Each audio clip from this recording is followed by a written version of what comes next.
Hey Alex, it's me, your future self.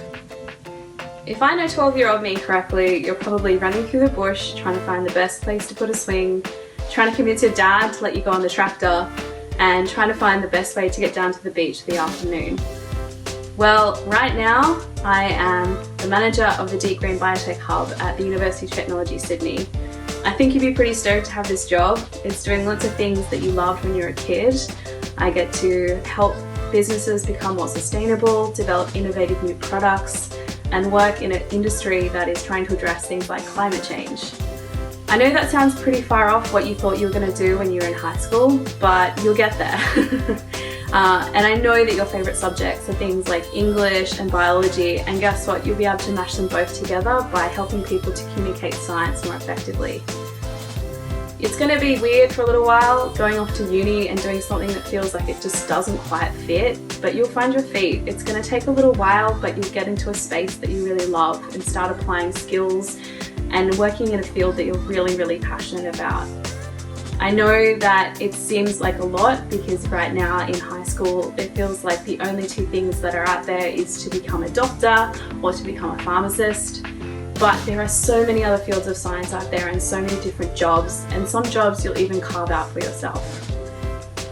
I grew up in a town called Coffs Harbour, which is about 7 hours north from Sydney, and there weren't many big cities around, there weren't many big shops, but it was a really nice place to grow up.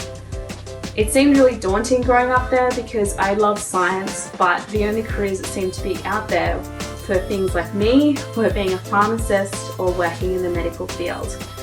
I had some family members who were in science, which was really inspiring, but I just didn't feel like working in medicine or something else like that was really the right fit for me. I loved growing up around nature and I loved growing up in the rainforest, and this was something that really inspired me to continue working in the fields that they were. But there's something that I remember from high school that really resonated with me, and that I was continually told that the careers that I'll have in the future don't exist today.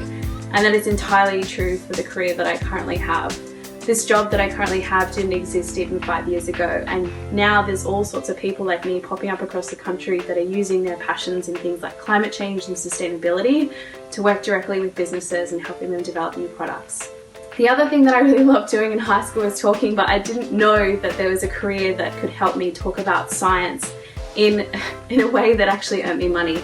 But I also lecture undergrad and go out and communicate science.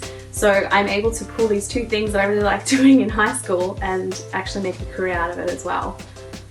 When I was in science in school, I really loved it, but I wasn't really sure about how I could use these skills in a way that gave myself a career.